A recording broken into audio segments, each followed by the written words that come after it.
Hey everyone, welcome back to the channel. If you want to build a custom icon library right inside Figma, you're in the right place.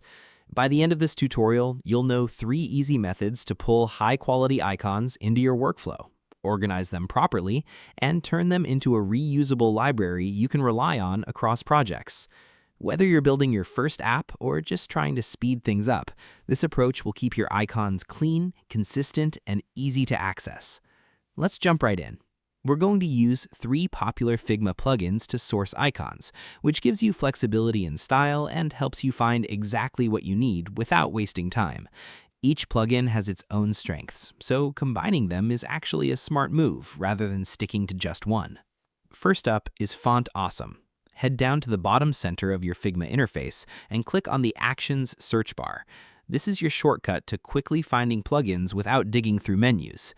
Type in Font Awesome, and once it appears, go ahead and open it. Inside the plugin, you'll see a massive library of icons that are widely used across web and app design. Use the search bar to find something specific, like Home, Menu, or Profile. When you find an icon you like, just click it, and it will instantly appear on your canvas. One big advantage of Font Awesome is consistency. It's a go-to for many developers, so your designs will feel familiar and easy to implement. Next, let's bring in Icons 8. Go back to the Actions bar and search for Icons 8. Open the plugin, and you'll notice right away that it offers a huge variety of styles. This is where you can get a bit more creative. You'll find options like outline, filled, and even more stylized icons depending on what you're going for.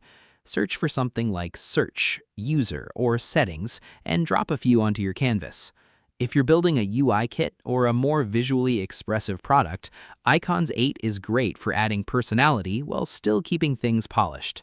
Now for the third source, Material Symbols. Once again, open the Actions bar and search for it.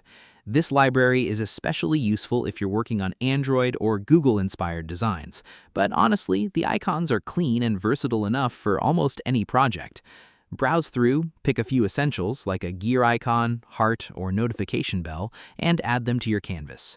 At this stage, it's completely fine to mix icons from different libraries. You're still in the exploration phase. Once you've gathered all your icons, now comes the important part, organizing them into a proper system. Select all your icons by dragging over them or holding Shift and clicking each one. Then right-click and choose Create Component Set. This step is key. You're not just grouping icons, you're turning them into reusable components with variants. After creating the component set, take a moment to clean things up. Rename your components clearly, something like icon/home, icon/search, and so on. This makes a huge difference later when you're trying to find the right icon quickly. You can also add properties like size or style if you plan to scale your library further. Now, head over to the Assets panel on the left side of your screen. You'll see your new icon library sitting there, ready to use. From here, you can drag and drop icons into any design and even swap them out instantly using the component system. That's where the real time-saving kicks in. If you want to take it one step further, consider publishing this as a team library.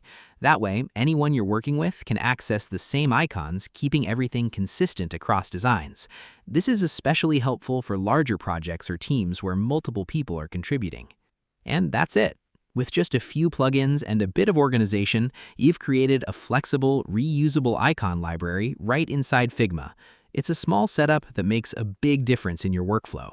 If you found this tutorial helpful, feel free to hit that like button and drop a comment if you have any questions or want more Figma tips. Don't forget to subscribe, and I'll see you in the next one.